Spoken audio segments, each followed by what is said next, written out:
Vamos,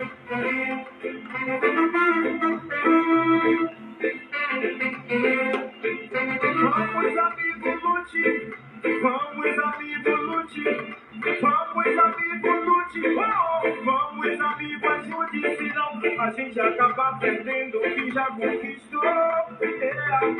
A gente acaba perdendo o que já conquistou. Vamos, amigo, lute. Vamos, amigo, lute. Vamos, amigo, lute. Oh, vamos, amigo, ajude. Senão a gente acaba perdendo o que já conquistou. A gente acaba perdendo o que já conquistou. Vamos, levante, lute. Vamos, levante, lute. Vamos, levante, grite. Vamos, levante agora. Que a vida não parou. A vida não para aqui. A luta não acabou. E nem acabará. Só pela liberdade.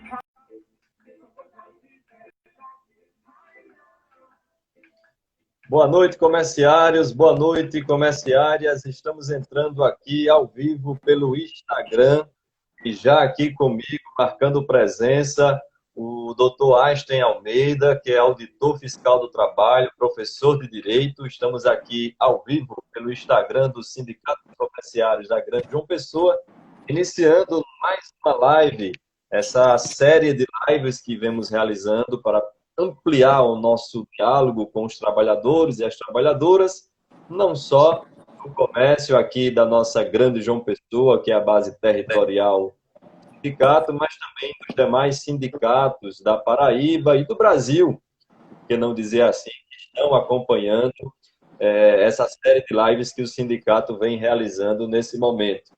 A gente já agradece a você que está participando da nossa live, que está entrando para poder interagir conosco, participar desse bate-papo, onde nós vamos trazer informação sobre saúde e segurança do trabalho, abordar temas também sobre a Covid-19 e trocar algumas ideias aí com você, trabalhador, trabalhadora, caso tenha alguma dúvida. Estamos ao vivo pelo Instagram e lembrando que, ao final desse nosso bate-papo, o vídeo vai estar na íntegra publicado no Facebook do sindicato e também no YouTube do sindicato. Então, caso você, de repente, tenha algum imprevisto, não consiga acompanhar, depois você vai no Facebook, no YouTube e também aqui no Instagram, porque fica salvo aqui essa live.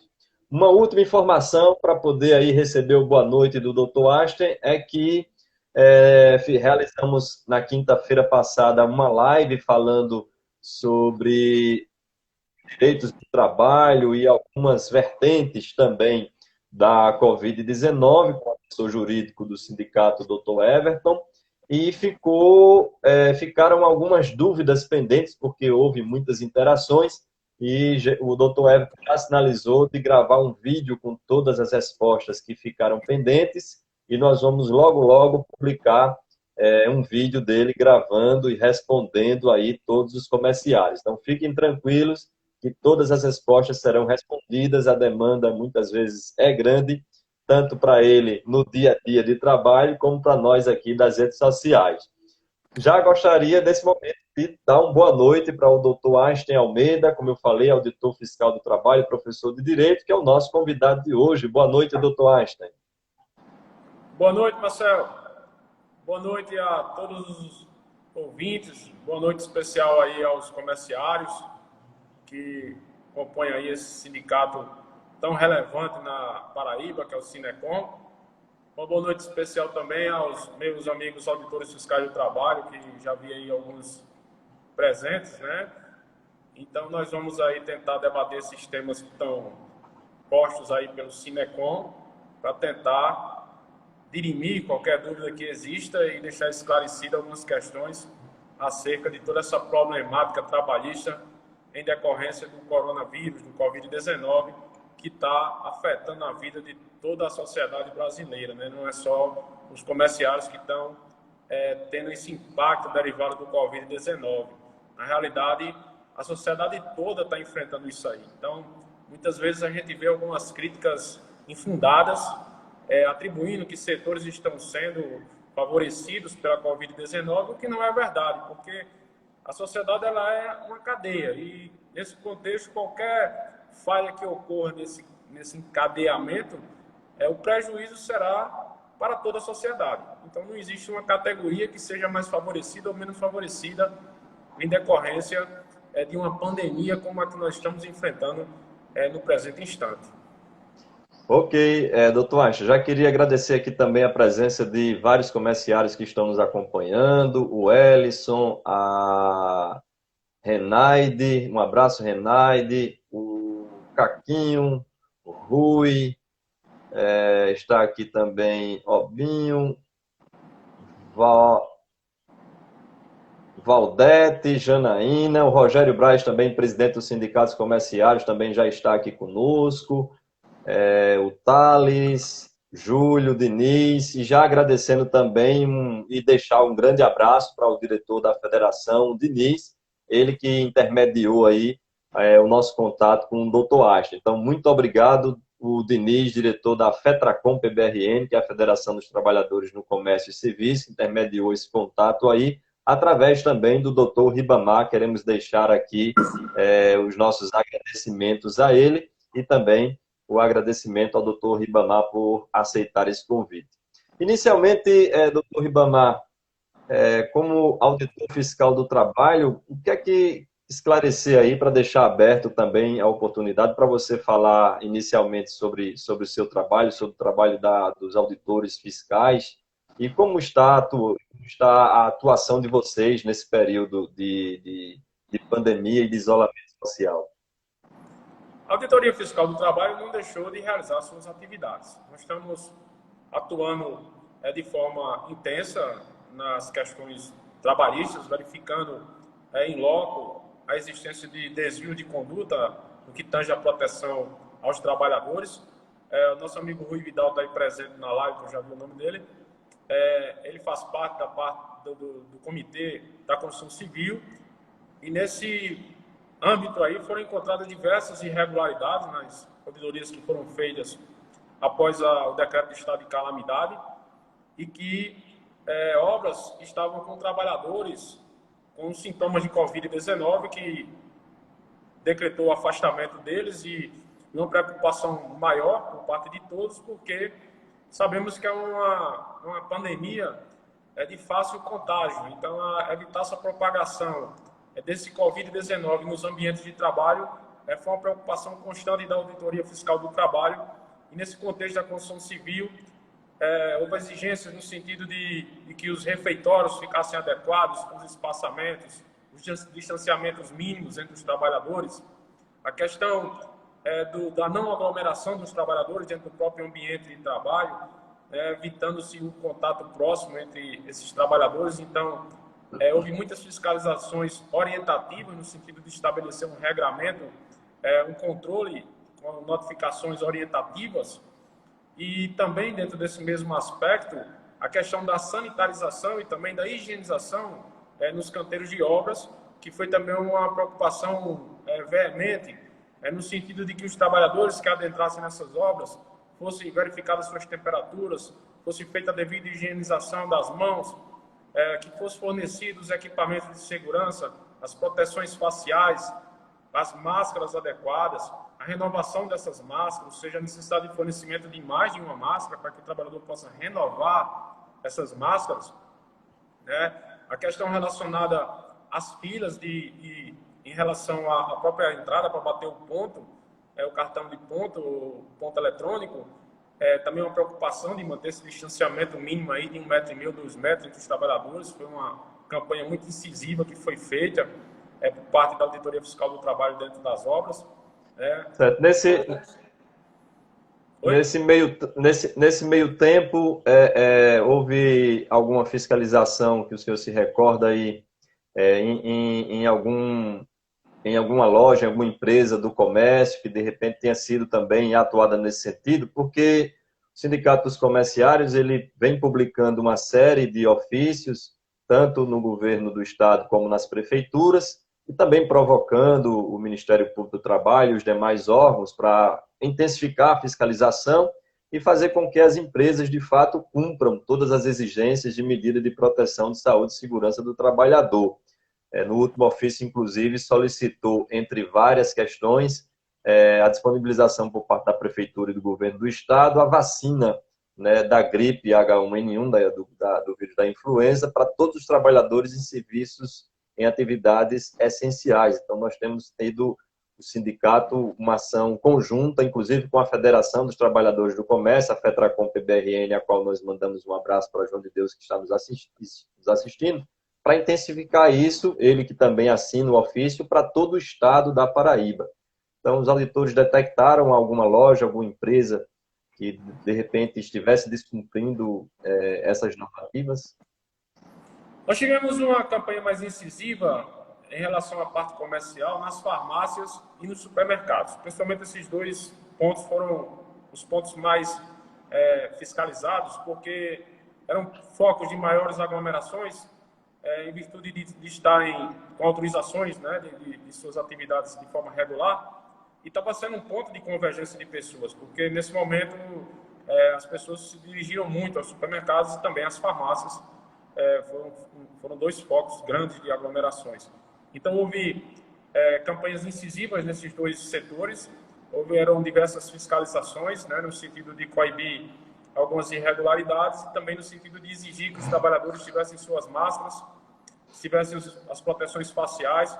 Em supermercados, também a barreira nos caixas, no sentido de evitar o contato do cliente com os caixas. A exigência das regulamentações dos espaçamentos nas filas dos caixas, que também houve uma atuação muito incisiva nesse ponto.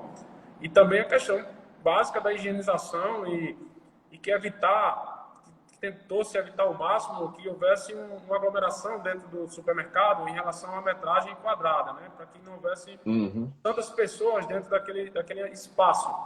E também que tivesse alguém fiscalizando dentro do supermercado a higienização dos carrinhos, para atender para os clientes utilizarem esses carrinhos, e na própria entrada dos clientes, para que houvesse alguém fazendo a limpeza das mãos, a higienização das mãos. Então, nós fizemos essa campanha, tivemos uma atuação forte, houve uma comissão só de auditores nessa direção, trabalhando com foco nesse tipo de área, ou seja, farmácias e supermercados. E como eu já falei aí, também houve uma campanha comandada aí pelo Rui Vidal, que está presente aí na live. Rui foi quem comandou, vamos dizer assim, ele com a Ana Messia, essa parte relacionada à construção civil, onde ele tratou aí de todos esses aspectos relacionados às proteções dos trabalhadores, que no fim das contas essa proteção que era dada aos trabalhadores estava sendo uma proteção da própria sociedade, porque a contaminação de um trabalhador poderia significar a contaminação de um cliente que estava adentrando naquele estabelecimento. Como também numa obra, verdade, a contaminação do trabalhador dentro da obra pode significar a contaminação de uma pessoa que vai visitar aquela obra para, por exemplo, comprar um apartamento, verificar se seu apartamento está sendo feito da forma que ele acertou com a construtora. Então, os riscos são muito graves, né? Principalmente numa obra, nós constatamos que era um ambiente muito relevante e de altíssimo risco de contaminação de todos que ali adentravam. Eu moro aqui em Mangabeira, resido em Mangabeira e tenho visto aqui nos supermercados sempre uma pessoa na frente do supermercado colocando álcool gel em quem adentra, né, no supermercado. Tenho visto a limpeza nos carrinhos e nas cestas. O controle também de uma pessoa por família foi, inclusive, uma das exigências, né? Tanto por nós parte tivemos de você... essa preocupação. Isso, por parte de você.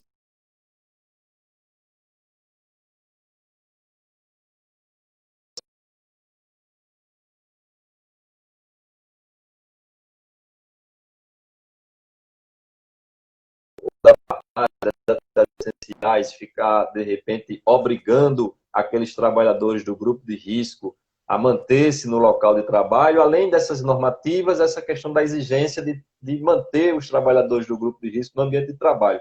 Além de ter os canais de comunicação do sindicato, que é Facebook,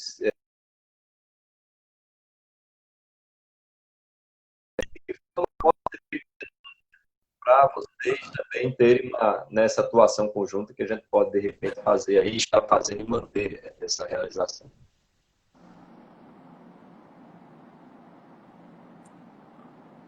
A sua internet está cortando um pouco aí. Marcelo, eu não estou... Certo. Certo. Eu perguntei se houver algum descumprimento dessas normativas, né? Se houver um descumprimento dessas normativas, e caso as empresas estejam obrigando os trabalhadores do grupo de risco a se manter no local do trabalho, né? De que forma o trabalhador pode denunciar, além de fazer essa denúncia nos canais de comunicação do sindicato, mas como pode procurar, de repente, vocês, né, da Auditoria Fiscal do Trabalho.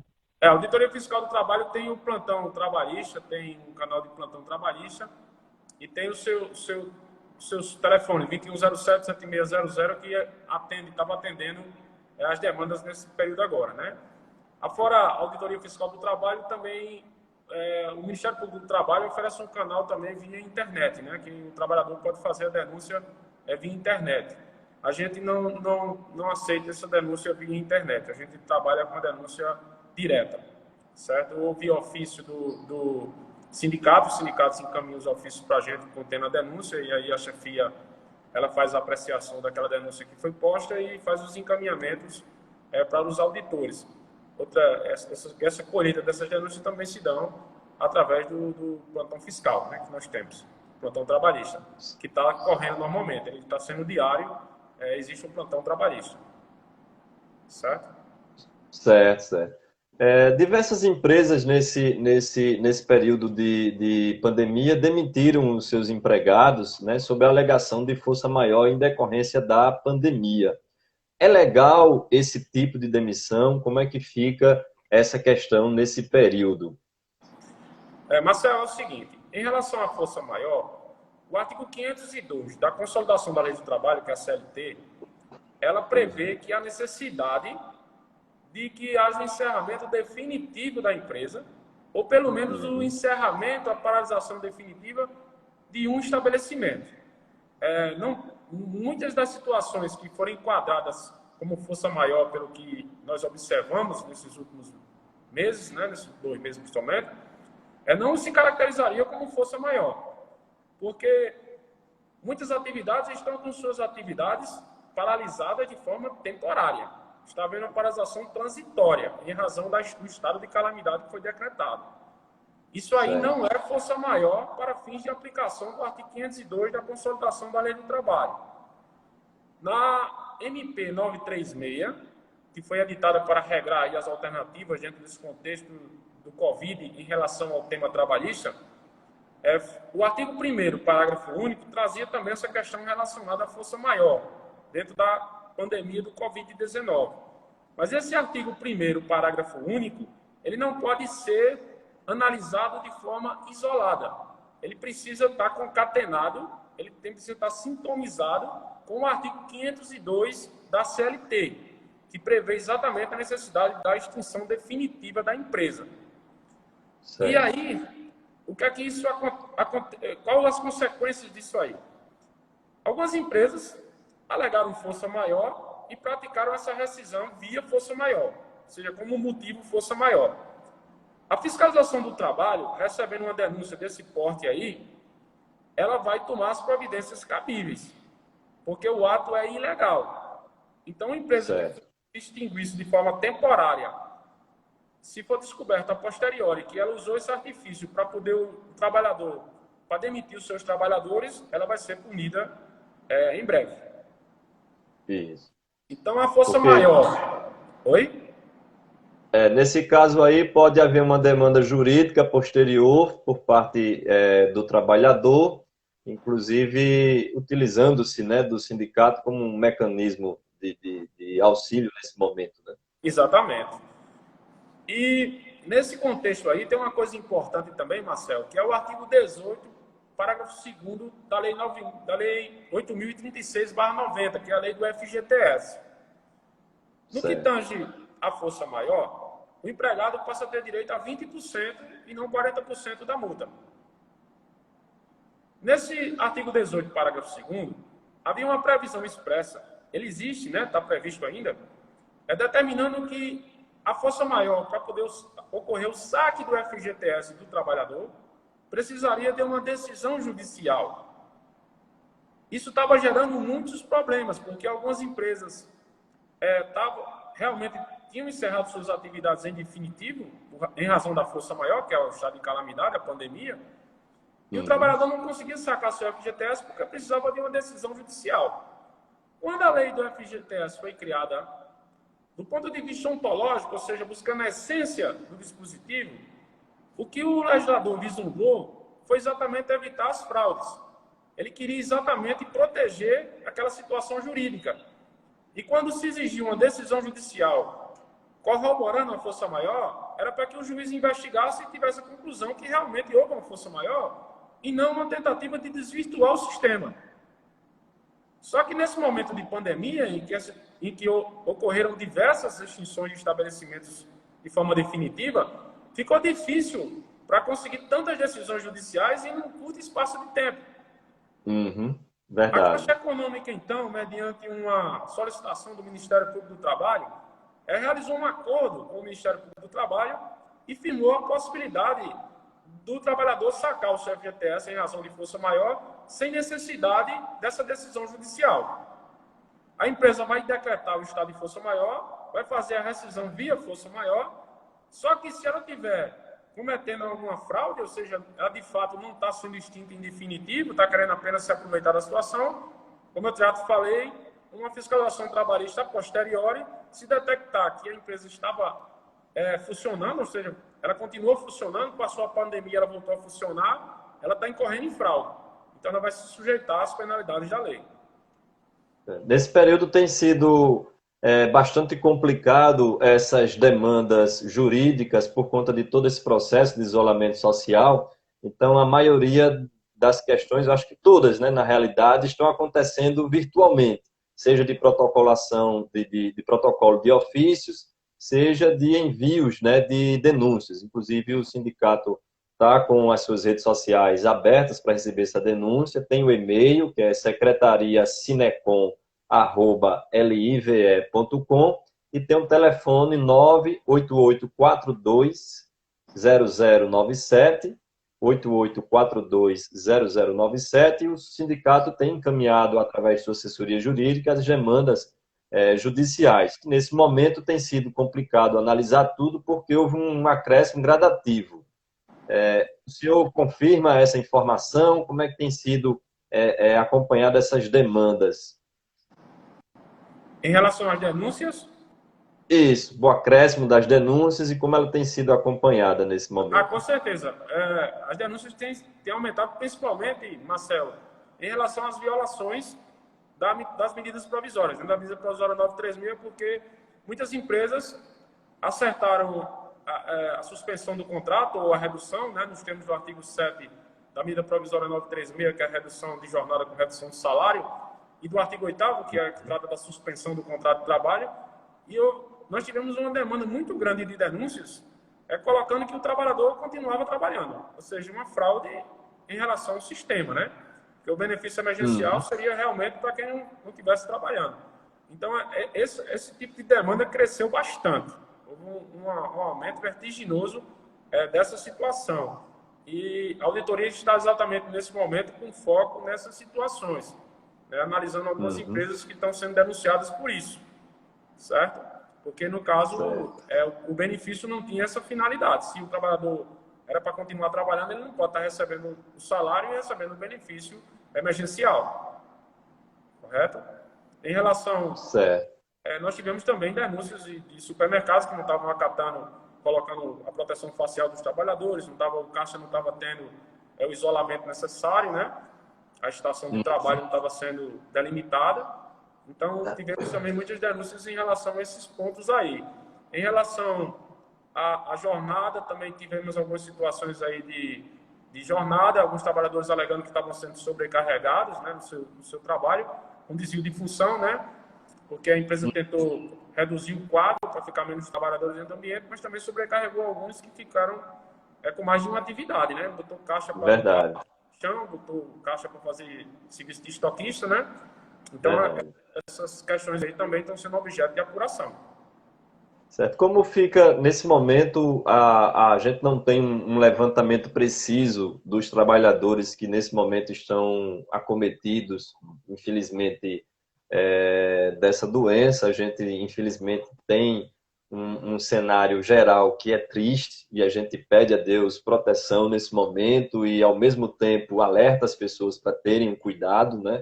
Mas, infelizmente, nós perdemos um comerciário que foi acometido do Covid-19, que era gerente de vendas do Bem Mais, e também tivemos uma notícia de uma outra trabalhadora e algumas outras informações que vão chegando gradativamente. Mas, nesse momento, a gente pensa, em primeiro lugar, a proteção à vida e à saúde. Mas que direitos os trabalhadores têm diante desse quadro de pandemia, ou caso seja acometido, né, de repente haver uma contaminação, embora nesse momento às vezes não dá para detectar se foi em casa, se foi na rua, se foi no ambiente de trabalho. Então, às vezes o trabalhador fica sem saber quais os direitos estão assegurados nesse momento. Então, vejamos. Primeiramente, é preciso definir essa questão relacionada à Covid como doença ocupacional, né? Esse é o primeiro passo que nós precisamos compreender.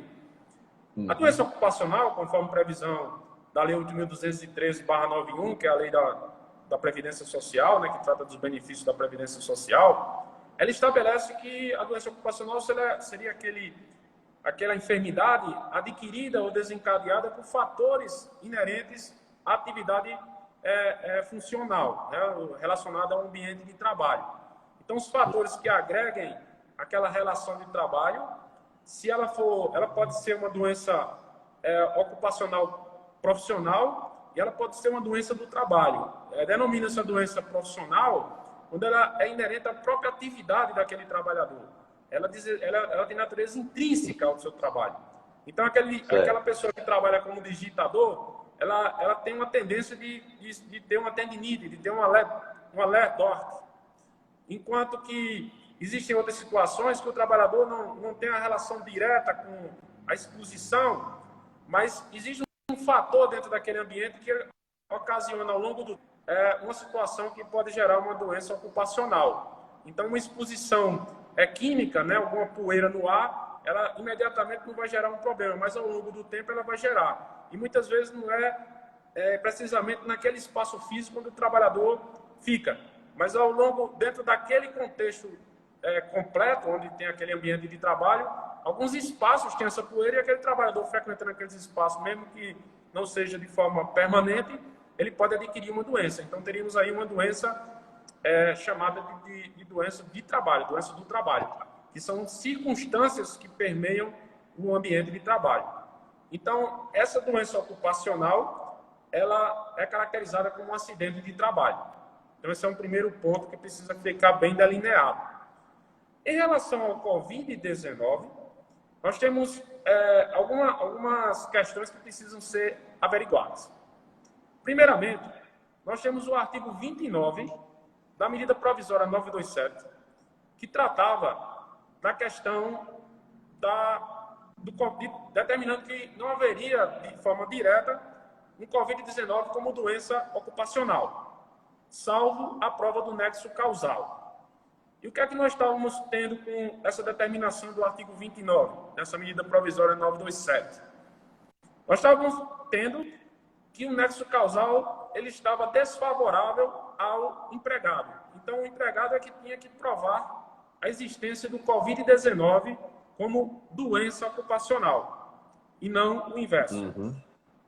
Essa situação invertia a própria lógica estabelecida pela Lei 8.213 e o próprio princípio da hipossuficiência, que determina que o trabalhador, estando numa posição desfavorável, o ônus da prova tem que ser invertido. Então, a empresa teria que fazer a prova e não o empregado provar o fato.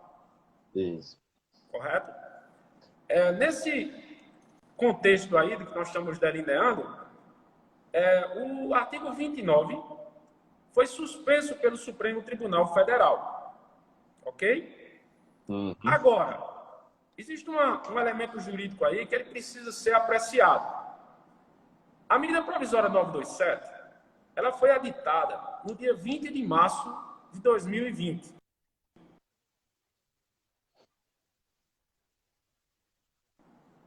A decisão do Supremo Tribunal Federal ocorreu no dia 29 de abril de 2020. Aqui. Mas deu para... Atrapalhou aí, não? Não, deu para entender.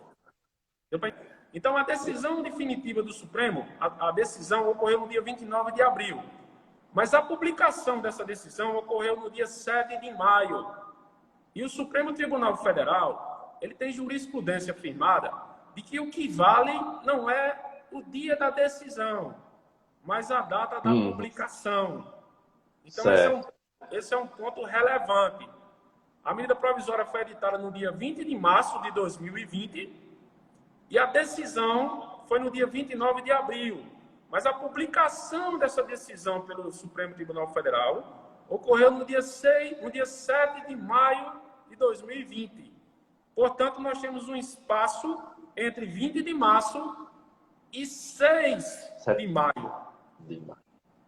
Como ocorreu a suspensão do artigo 29, não houve a declaração de inconstitucionalidade do artigo 29, entre 20 de março e 6 de maio, continua vigorando os efeitos do artigo 29 da medida provisória do 927.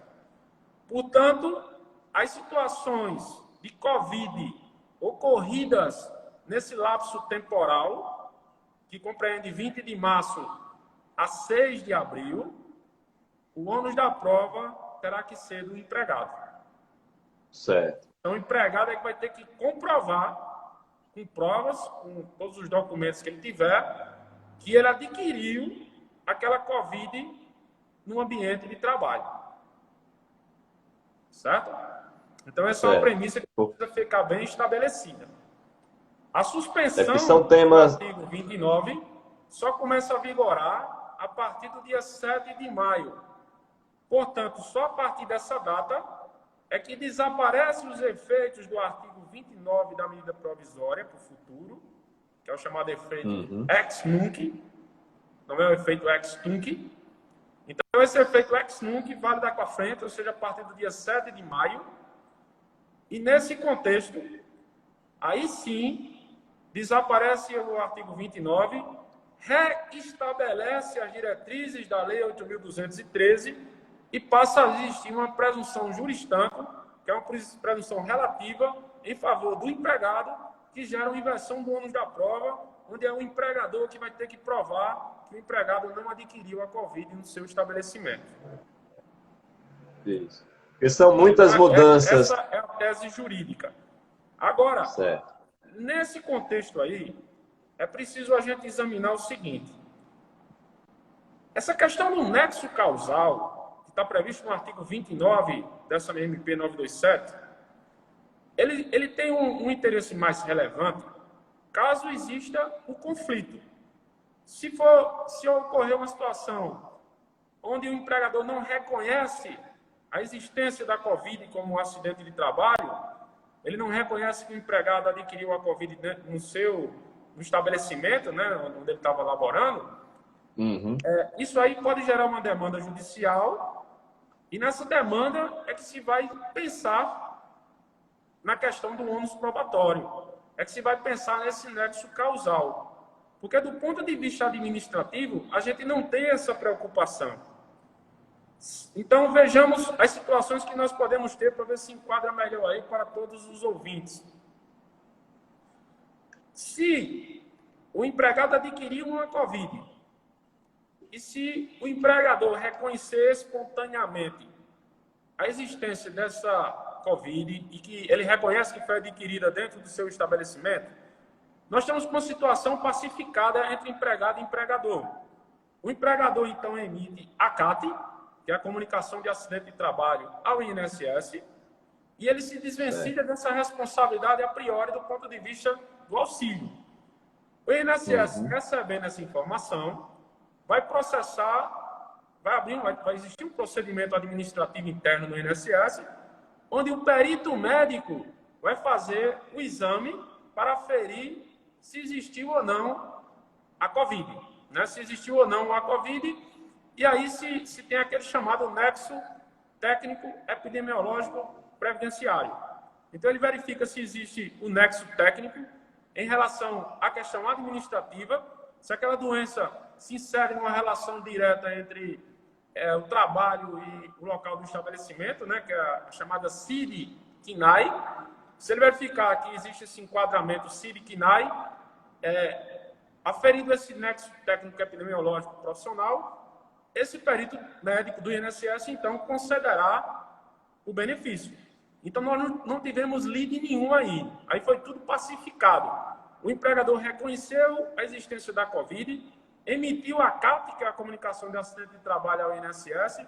O INSS recebeu a comunicação, o processo administrativo transcorreu normalmente, o perito médico reconheceu a existência da Covid. Esse empregado, então, fará jus ao auxílio doença acidentário, que é o código B91. O auxílio doença ele pode ter duas variantes.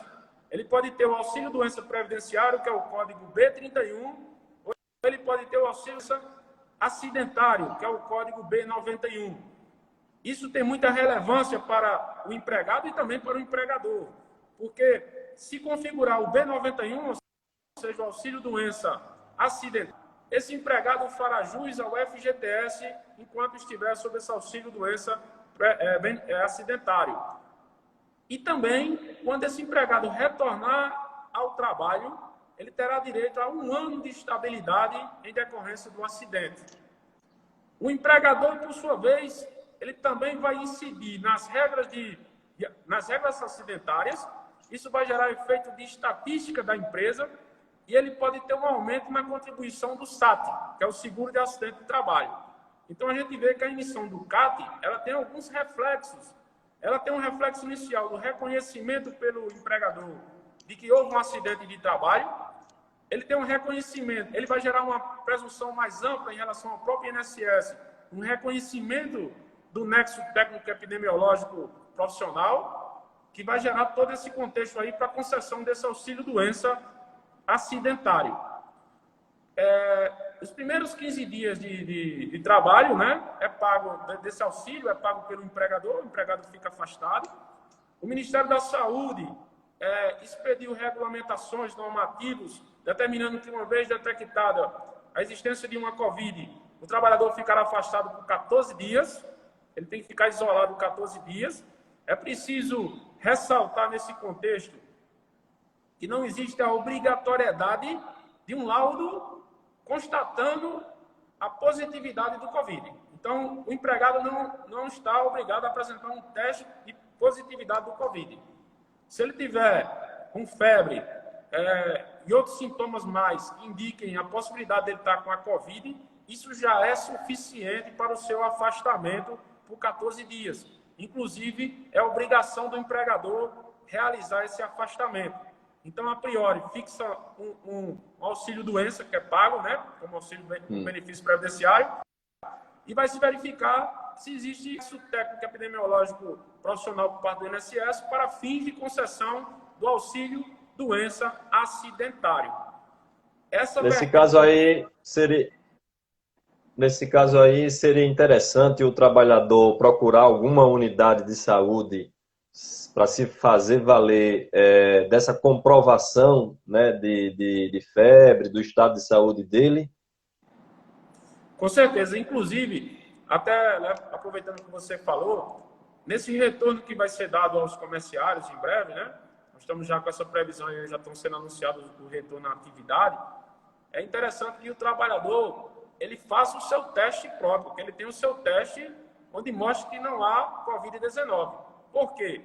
Porque mais na frente, se ele adquirir o Covid-19, vai ter uma presunção favorável a ele de que esse Covid foi adquirido no ambiente de trabalho. Porque ele chegou, ele tem um teste de retorno ao trabalho, mostrando que ele não tinha um Covid. E depois ele adquiriu um Covid. Então, a favor dele aí já vai ter um elemento de prova para ele iniciar o processo. Porque apesar do nexo causal ser favorável ao empregado, é preciso, para se abrir um processo judicial, de alguns elementos mínimos. O empregado, pelo menos, tem que demonstrar que estava trabalhando, que existia um risco derivado disso. Ele tem que apresentar os elementos que mostram o risco, né? E ele tendo Inclusive, um teste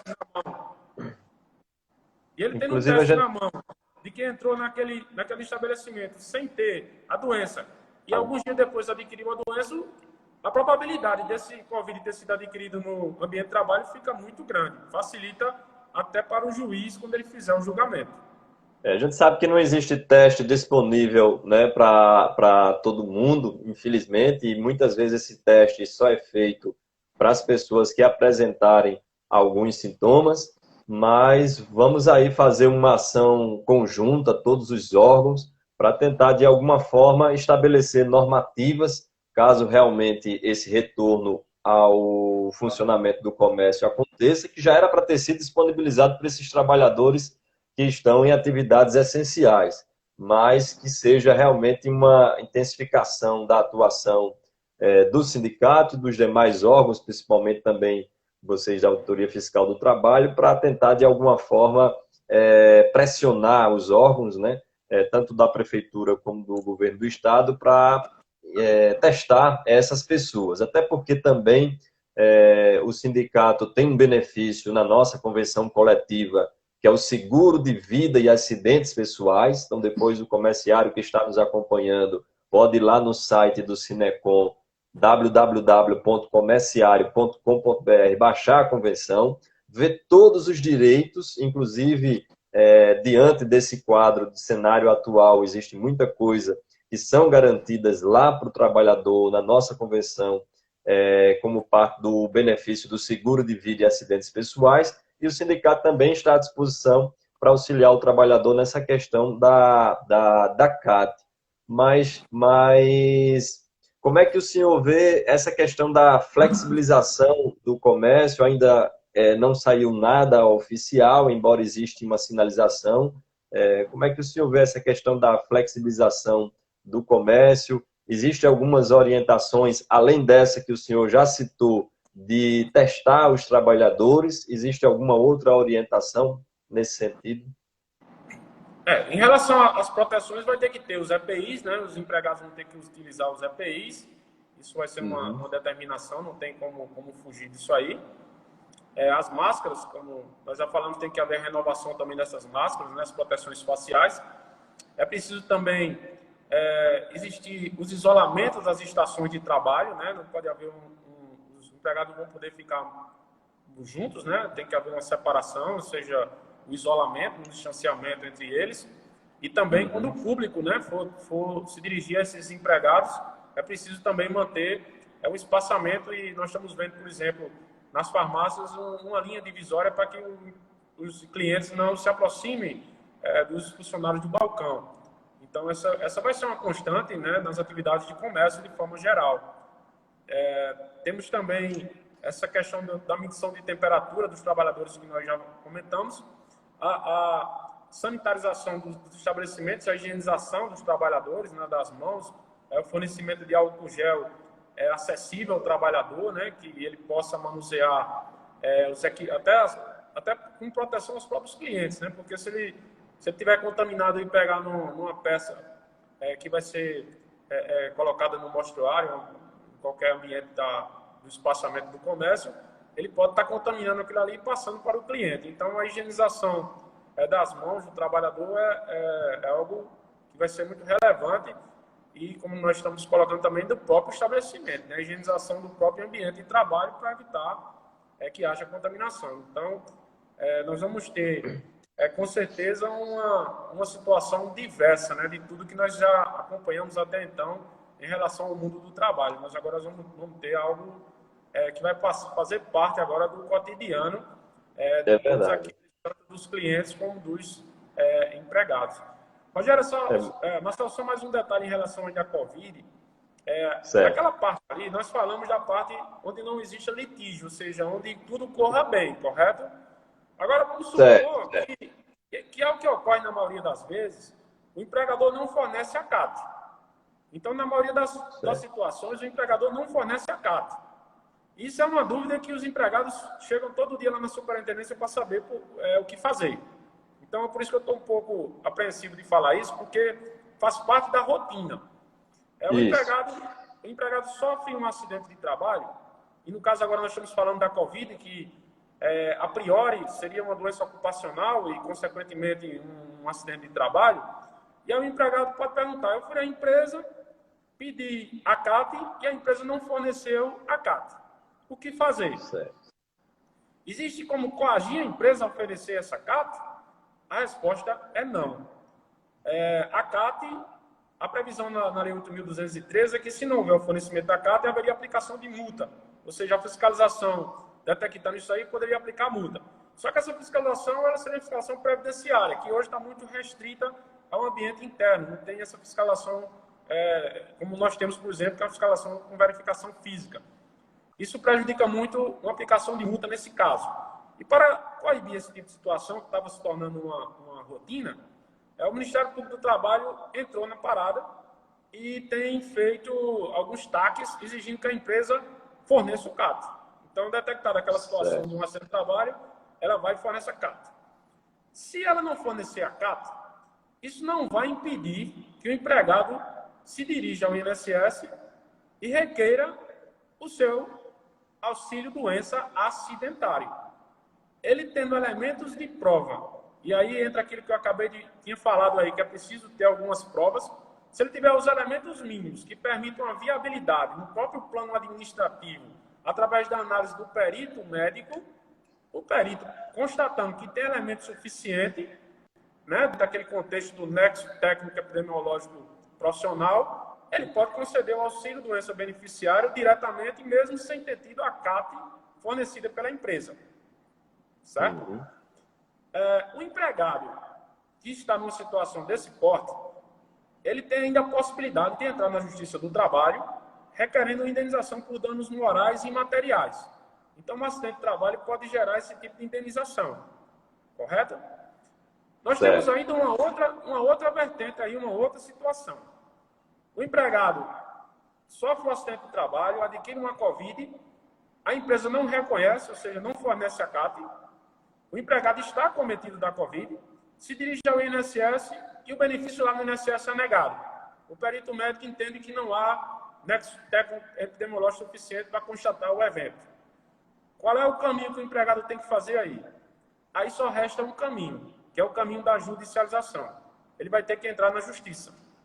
O artigo 109, inciso 1 da Constituição Federal, estabelece que a competência para o ajuizamento de ações relativas ao acidente de trabalho, desde que não diga respeito ao segurado especial, ela é de competência da Justiça Estadual. Então, é Justiça comum, não é a Justiça Federal. Apesar do INSS ser uma autarquia federal, a Constituição excluiu essa competência da Justiça Federal e a competência é da Justiça Estadual. O empregado, então, vai tentar o reconhecimento do acidente, né, junto à Justiça Estadual, onde haverá o pedido de concessão do benefício auxílio-doença acidentário, que é o Código B91. Certo. Se o juiz acatar a alegação, e aí é onde entra de forma decisiva o chamado nexo causal, que nós estávamos tanto falando, que era o que estava previsto no artigo 29 da MP 927, e que tem previsão na Lei 8.213, e aí, nesse momento, quando houver a demanda judicial para comprovação do benefício acidentário, da ocorrência ou não do acidente de trabalho, é que entra o nexo causal. E o juiz, quando tiver de posse dos elementos do processo, o ônus da prova, no caso, caberá à empresa. O empregado tendo elementos mínimos que indicam a existência da Covid, ele tem um documento, ele tem um teste positivo de Covid na mão, um documento, ele tem fotografias, alguns elementos mínimos que ele leva para o processo e mostra que estava trabalhando naquela obra ou naquele comércio, aquilo ali já vai ser um elemento muito forte para ele, porque a empresa vai ter que comprovar que ele não estava trabalhando naquela empresa, ou comprovar que forneceu todos os equipamentos necessários e dentro da obra não tinha ninguém contaminado, ele se contaminou fora da obra e está dizendo que se contaminou dentro da obra. Então, o ônus da prova passa a ser da empresa.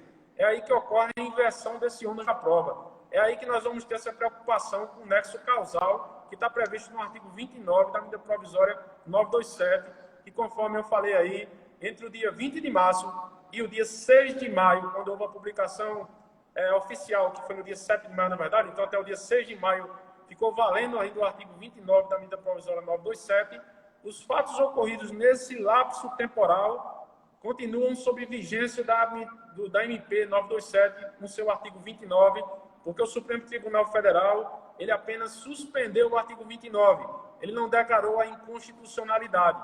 Como ele declarou uma suspensão, tudo que aconteceu até a data dessa suspensão continua tendo eficácia. Portanto, nós temos dois planos de Covid-19 aí. Os eventos ocorridos entre 20 de março até o dia 6 de maio são regidos pela MP 927 no seu artigo 29. E se houver uma demanda judicial, o ônus da prova será do empregado. É o empregado que vai ter que comprovar que adquiriu a Covid naquele estabelecimento. Então, ele tem que ter a prova cabal da existência daquela Covid e a relação direta com o estabelecimento onde ele estava. Se os fatos ocorrerem após o dia 7 de maio, há uma inversão do ônus da prova e caberá à empresa comprovar que o empregado não adquiriu a Covid dentro do estabelecimento. É essa a regra que ficou estabelecida nesse contexto aí, e salientando que esse nexo causal, a relevância dele não é no plano administrativo, é no plano judicial. Se houver demanda na Justiça do Trabalho, se houver demanda na Justiça Comum, na Justiça Estadual, em relação à necessidade de comprovação da existência ou não do acidente de trabalho, é que nós vamos nos preocupar com esse nexo. Outro ponto importante, Rogério, que eu não quero esquecer de falar, é o seguinte. A medida provisória 905, que tinha sido editada no dia 12 de novembro de 2019, ela trouxe uma previsão de que não haveria mais acidente de trabalho em razão do percurso casa-trabalho, trabalho-casa. Certo? Então, não haveria mais essa possibilidade. A medida provisória 905 tinha afastado essa questão do empregador responder por acidente casa-trabalho, trabalho-casa, nesse deslocamento do empregado. Acontece que essa medida provisória 905 ela foi revogada recentemente. Então, com a revogação da medida provisória 905, os efeitos existentes na Lei 8.213, que é exatamente o acidente de trabalho decorrente de casa-trabalho, trabalho-casa, retornou a sua eficácia. Então, houve uma retomada da eficácia dessa questão do acidente de trabalho, casa-trabalho, trabalho-casa. Na verdade, uma medida provisória, quando ela é editada, ela não tem o efeito de revogar disposições em contrário. A medida provisória, quando é editada, ela suspende os efeitos da legislação que for contrária a ela. Aquela legislação antecedente fica como se estivesse coberta por um lençol. Se a medida provisória for aprovada em definitivo, haverá revogação das legislações em contrários. No entanto, se a medida provisória for revogada, ou sofrer caducidade, porque não foi aprovada no prazo limite de 120 dias, os efeitos da legislação que estava suspensa, ou seja, estava lá coberta pelo lençol, ela retira-se o lençol e ela retoma seus efeitos. Então, como a medida provisória 905 ela foi revogada, os efeitos da lei 8.213, que estavam suspensos por conta dessa medida provisória, eles retomam sua direção, seus efeitos. Volta a ter eficácia. Portanto, as relações decorrentes de casa-trabalho, trabalho-casa, dentro dessas questões de percurso, se o trabalhador adquirir Covid-19, dentro desse contexto aí, no deslocamento para o trabalho, ou seja, no ônibus que ele pegar, no táxi, ou qualquer outra situação, também estará inserida na relação de trabalho, é considerado também acidente de trabalho. Então, entra em todo esse contexto que nós elencamos. Muito bom. Essa análise toda que nós fizemos agora. Tá, joia, doutor Einstein Almeida. A gente falta 5 minutos. Infelizmente, o Instagram limita o nosso tempo de live, né? Nesse momento, infelizmente. E se passou já aí, já temos faltando aí 5 minutos para o término. Depois, com certeza, já deixo aqui aberto a oportunidade para a gente poder trocar algumas ideias e, principalmente, depois dos próximos decretos que saírem, vamos ter outros convidados, mas já quero novamente estender o convite ao senhor, porque é um tema muito importante, amplo, que em uma hora não dá para se debater tudo. Então, a gente agradece os sindicatos comerciários da Grande João Pessoa. Nós agradecemos também a todos os comerciários que estiveram assistindo. Fiquem ligados no nosso Instagram, no nosso Facebook, nas nossas redes sociais, para acompanhar as informações e desejar ao senhor uma ótima noite para o senhor, sua família, e parabenizar pelo trabalho. Eu que agradeço a oportunidade de estar aí tendo esse diálogo com os diversos comerciários, que é uma categoria imensa dentro da Paraíba, né? Precisamente em João Pessoa, onde nós estamos, e que a gente tem um excelente relacionamento. Nosso colega Luiz aí que está assistindo a live, nosso colega Rogério, que eu estou vendo aí, o nosso presidente participando também. Então, são pessoas que a gente tem um estímulo muito grande, porque a gente sabe que é um grupo que trabalha firme, trabalha forte e busca sempre o melhor para o comerciário. Temos aí a felicidade também de contar com alguns auditores fiscais. Eu vi aí a Andréa participando, vi aí o advogado trabalhista Arthur Tinoco presente também, nosso amigo, o nosso Rui, que eu já tinha falado, o nosso amigo Jorge, auditor fiscal do Rio de Janeiro, eu vi o nome dele passando aqui também. Então, nós tivemos aí uma participação de um grupo, uma elite da matéria trabalhista, valorizando aí tudo que nós debatemos na noite de hoje e que esperamos que tudo corra bem, né, em relação a todos nós, porque essa pandemia é algo grave e que, com esse retorno que está anunciado dos comerciários, a gente espera que haja uma colaboração das empresas no sentido de respeitar os normativos e proteção dos trabalhadores. E também nós não podemos deixar de enfatizar que os trabalhadores precisam também cumprir as suas obrigações. A empresa fornece máscara, fornece proteção facial, fornece um material de higienização, o vestuário que tem que estar sempre higienizado, né? Então, a quantidade de roupas que for fornecida para o trabalho tem que também ter a renovação, e esse empregado tem que ter a cautela e o cuidado de estar sempre lavando essas roupas. O manuseio da máscara, que é um imprescindível, importante demais também, relevante no sentido de não colocar as mãos dentro da máscara, de ter sempre um saco plástico próximo na hora que for se alimentar, para colocar essa máscara, não deixar ela jogada no balcão ou em cima de uma mesa, porque na verdade aquilo ali pode contaminar, e quando ele colocar a máscara novamente, ele pode estar adquirindo uma Covid-19. Então, nós prezamos que tudo corra bem em relação aos comércios, em relação a todos nós, em relação à sociedade como um todo, que essa pandemia termine o mais rápido possível, que é o que nós almejamos, no sentido de retornarmos à nossa rotina diária, né?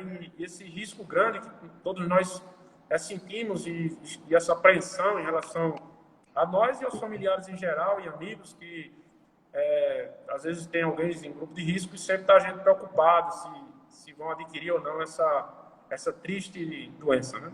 Muito obrigado a todos, uma excelente noite aí, e Deus nos acompanhe sempre. Tá joia, doutor Esther. Muito obrigado ao senhor, muito obrigado a todos. Agradecemos aos comerciários. Fique ligado aí nas nossas redes sociais. Amanhã vamos estar publicando informações sobre a nossa assembleia virtual. Vamos ter todos os canais de comunicação, Facebook, Instagram, YouTube e o site do sindicato, publicações de informações sobre a nossa assembleia da campanha salarial deste ano. Vamos estar publicando aí os mecanismos, as plataformas, os caminhos para que todos os comerciários possam participar da nossa Assembleia da Campanha Salarial 2020-2021. Então, fiquem ligados, e também na próxima quinta tem live. Muito obrigado, boa noite aos comerciários, boa noite, doutor Einstein, tudo de bom.